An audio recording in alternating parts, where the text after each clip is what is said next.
So good afternoon, everyone. Let me get started as usual. Announcements.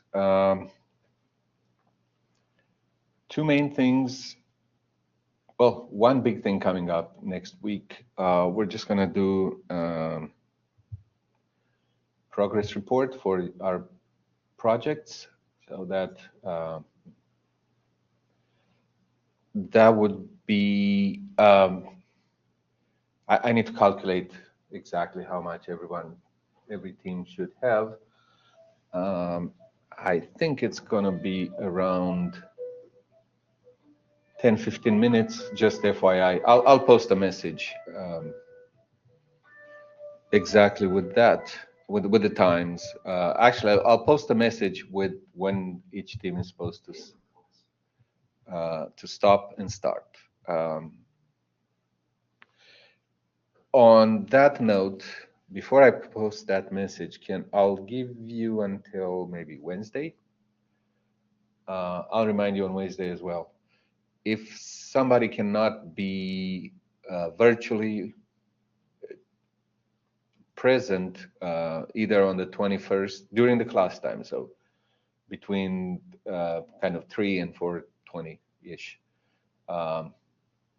3:05 to 4:20 Central Time, let me know and I'll see what we can do. Also, if you need to be at the beginning or at the end of the time slot, I also will try and I'll accommodate. Now, if everyone wants to be at the beginning, I won't be able to do that, but normally it does not happen like that. So I'll try and accommodate as much as I can. If someone really cannot be there, also let me know. I'll find an alternative way to get this done for your team and you. So normally it's some sort of video recording, and we'll talk more. But that's the thing that's coming up on. It should be on the project. So I don't think we need April 28th. It's not. I think we'll be done in next week. There aren't that many teams right now. So basically, I want to know where you are, and just make a presentation in class. Have a PowerPoint. Don't spend too much time on it. As number 2 here, number 3 has 10 points, and it's if you want the grading schema, it's participation. So as long as you are there and tell me where you are, you get the points. I'm not too picky on that.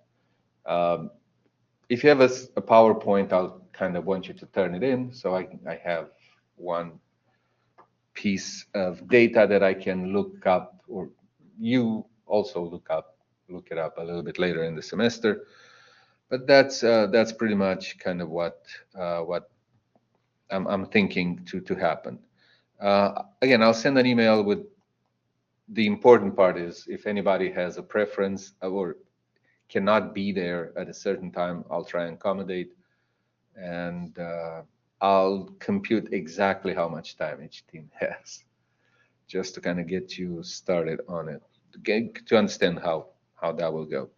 Also, for this one, I found in the past that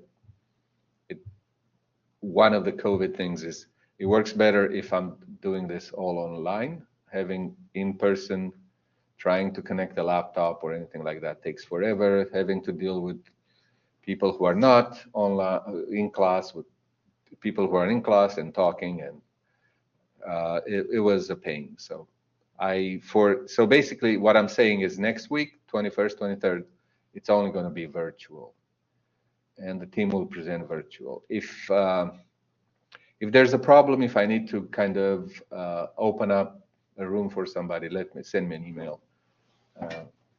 Yes. You want this to be a recording, correct? No. This is live. You don't have to record anything. Oh, okay. For this, okay, so the question, I'm not sure if you guys heard it online, it was about recording this. No, there is no recording on this one. I'll be connected on Blackboard, and you'll be connected on Blackboard. and then we kind of go over it. And like, it'll be obvious because I will put time. And I'll try to kind of stick with the time and move everyone along. In the past, because of that, and I recognize there's some truth to it, I may sound rude, I may kind of move you along, but because I want to go to the next team and not be too late. Sometimes we're a little bit early, sometimes we're a minute or two late or three, or kind of. But I will try to move you along as much as I can. So I might cut some of the things that I don't think you get any points for short and ask you kind of more questions, and we get to discuss those a little bit more, kind of try to understand your thinking. But it's all gonna be live online, live and online. The only recording, I will record all of that, so you could go back and listen to what we discussed. You can go back, look at other teams if you notice something that you would like that other teams are doing, and you can, but that the recording would be like a fresh recording like we normally do. But other than that, it's live. You don't have to do anything offline other than put together a short PowerPoint if you want to. If you want to kind of get started with your final PowerPoint, that's another way. But typically, I'm not grading the PowerPoint. I just want the discussion. So as long as you participate, and make sure you connect, and make sure. By the way, let me see if I can show it. There is a way. Where is my? I'm trying to pull this out here. There is a way to use your phone for audio. If you click on this one, it will give you a phone number to call, just in case something goes wrong. But I would like everyone to, so there is some, so you need to be either online or in class. Otherwise, let me know in advance. If you tell me in advance, I'll find an alternative way. But that day, I just pointed out, I would like you to at least be able to be via phone connected. When your team presents, really, I think that's the most important part. If you can be the entire time, that's ideal. But I will make a recording, so hopefully, even if you're not there for other teams, you can still look it up. So that's kind of where we are. Hopefully, what other issues I might need to proactively, I don't know on this one. So again, I will send an email. I'll ask by Wednesday before class. I'll ask for preferences, or people who have, your travel for work and you cannot do it, let me know. And I'll tell you how we're going to fix it. Kind of what's the alternative for that. And other than that, I expect to kind of everyone to be there. And like I said, it may go a few minutes early, it may go a few minutes late. I'll try to keep it on schedule as much as I can. Be a quiz due Monday also? I don't think, no. I doubt it. Let me check. The other question was, is there a quiz on Monday? I think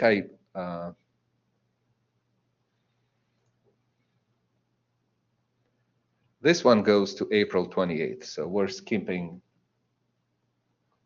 It's not due. I figured it's not gonna matter if you do it before April 21st. So April 20, that next week is mostly project and this progress report that I want you to focus on. There shouldn't be any other deadline. The next deadline, and notice there are two more quizzes, so April 28th. And this one is May 5th. So that's quizzes. We're reaching the end of our quizzes. But yeah, we're skipping there. I tried as much as I can to kind of, it makes no sense to ask for an April 21st deadline when we're not going to have any more. There's no lecture for that day because we're doing progress report. And so I didn't pre-record any lecture for that day also. Talking about the pre-recorded lectures, Again, there aren't that many left. We have this week and next week, or not next week, sorry, 2 weeks from today, after the progress reports. And that's pretty much it. We're reaching the end. So this should cover the end of lecture 7 and lecture 8. I think it's the entire lecture 8. It's a little bit short. It's only 20 something slides, 27. And then the last one covers just lecture 9 with some videos in there. So that's pretty much all there is this semester. So focus from, I mean, one more thing is that's left is the homework discussion, number 5. Have that done. Oh, that was always my intention. But for this one, I will change the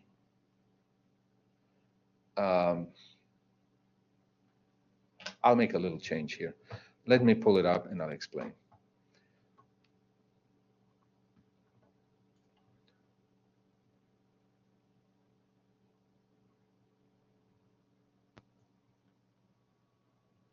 I need to view complete. No, click on the wrong one, didn't I? 3, not 3.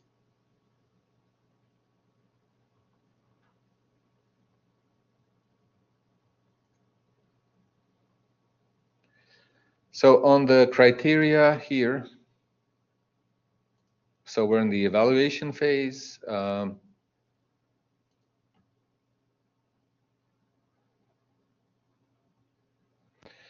The thing that I'm going to take away, it's going to be this one. I don't want you to try and open those TMS files for this. So I will assume they open correctly. If I need to, I'll open them myself. But I will kind of strike through this one first chance I get right at the end of the class. So I don't want you to try and open it.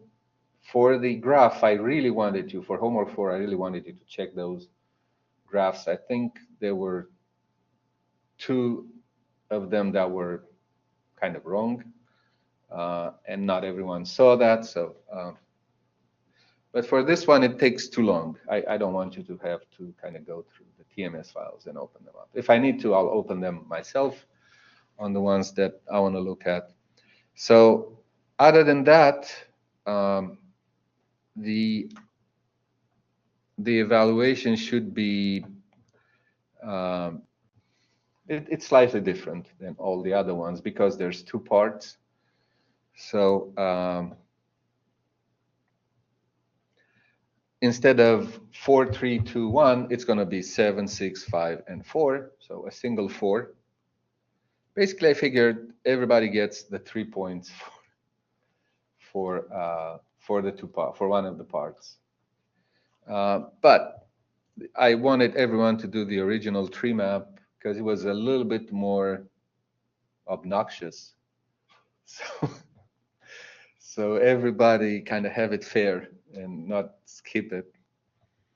So subtract 3 for not having the original, or if only the original tree map is there.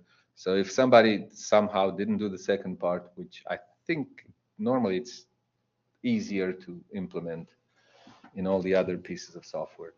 But otherwise, you get 3 points almost. It should be. If you've done your second part, should be there. And then, like I said, the obnoxious part, I really wanted everyone to do tree map. And then legends. So I do that. This is the part I'm going to strike through. And then, you know, the other 2 have been here the entire semester.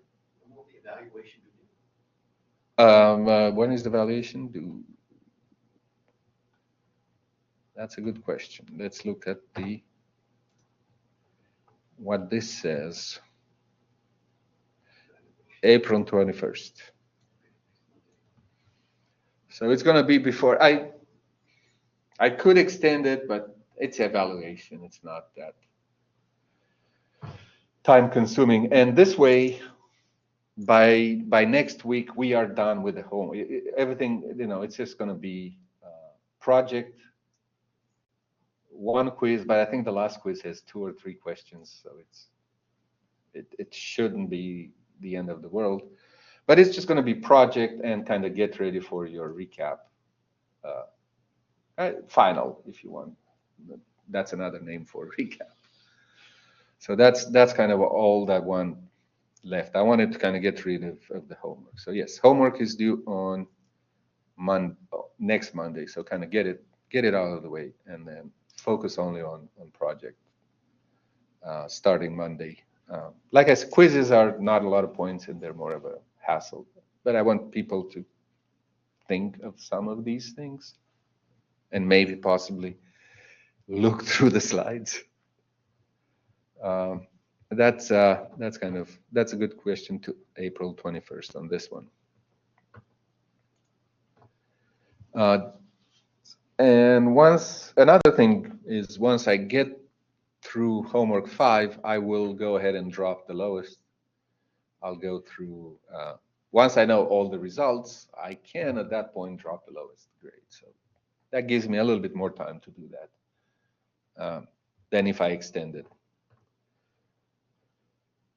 Okay, so homework is coming up, and like I said, went through it. Lecture slides, they should be here. So lecture 8, 7, and 8, we're kind of doing through them. You won't be able to see that. Virtual lab, that's about it. If you want to use it for your project, if you liked it, go ahead and use it. It has Power BI installed in it. Maybe even tree map if you want to use this tree map. Quizzes, let's go over this last one. That went away. So last week's quiz.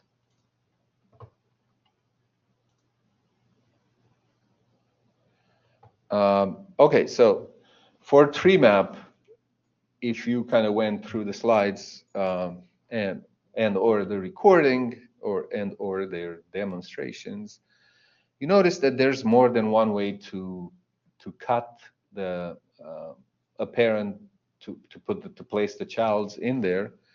One of them, the standard one, that kind of it's not standard or anything, it's just the first instinct would be slice and dice, but that tends to produce really skinny nodes. However, it is the best method to display the order of the children. So on that one, if you think about children like the firstborn, secondborn, thirdborn, and so if there is an order among the children, then slice and dice is the best one, because I can have on the left the firstborn followed by the secondborn and so forth, and then the youngest would be on the right side, or top and bottom, depending on how we do the slice and dice. So I can have the oldest on the top and the youngest at the bottom.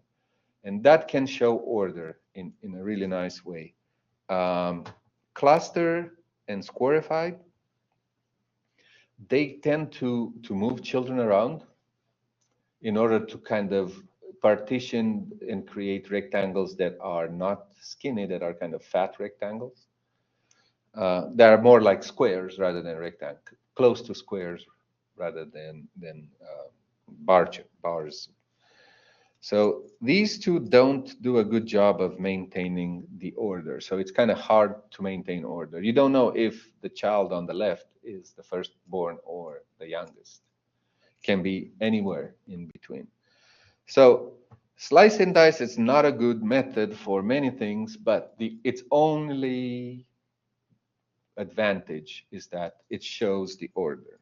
That's kind of what I was trying to go to here.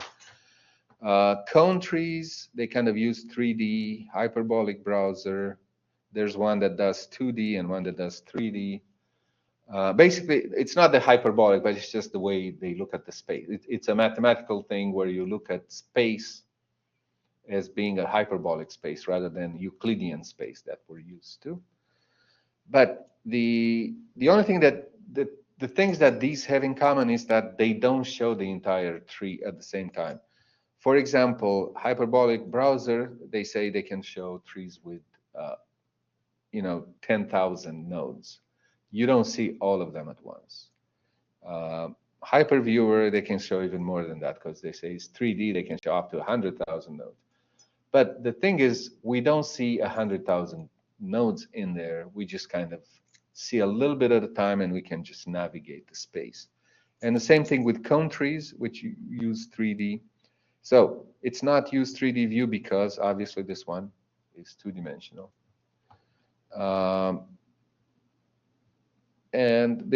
So levels in the middle are shown depending on where you look at. The entire tree is visible at once. That's the part that's not true. So we kind of have to navigate.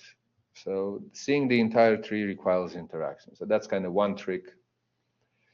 If you remember Gestalt, there was a circle that was interrupted, and we say our mind kind of completes it and makes it a circle. That's kind of what these have in common. Our mind complete that tree and remember where things were, but our eyes never see the entire tree.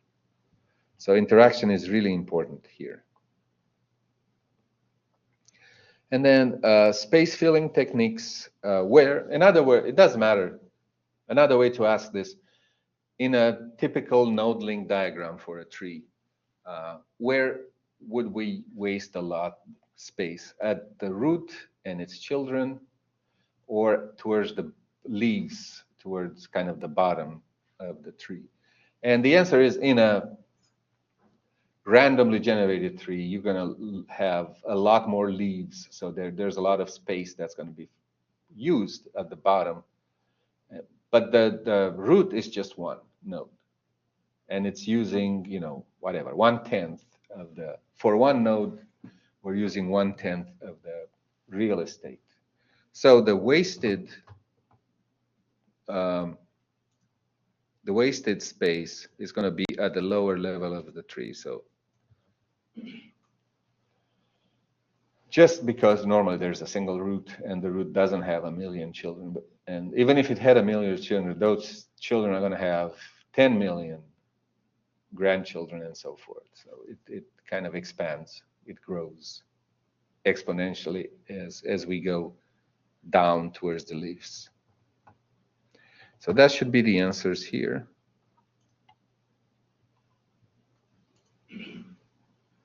And that's it.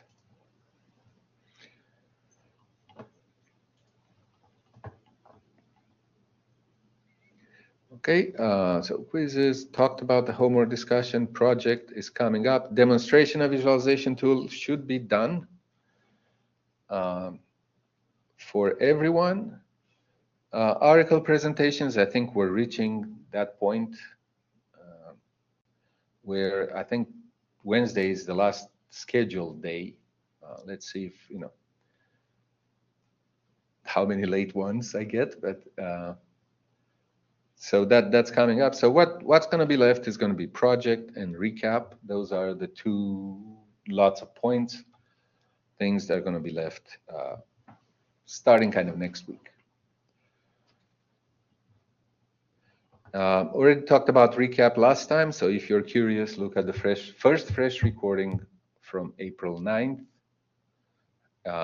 Talks about the video, and soon enough, I think I'm done with the announcements now, but soon we're going to look at the question and answer, the Q&A part of that recap. That's pretty much all I have in terms of announcements.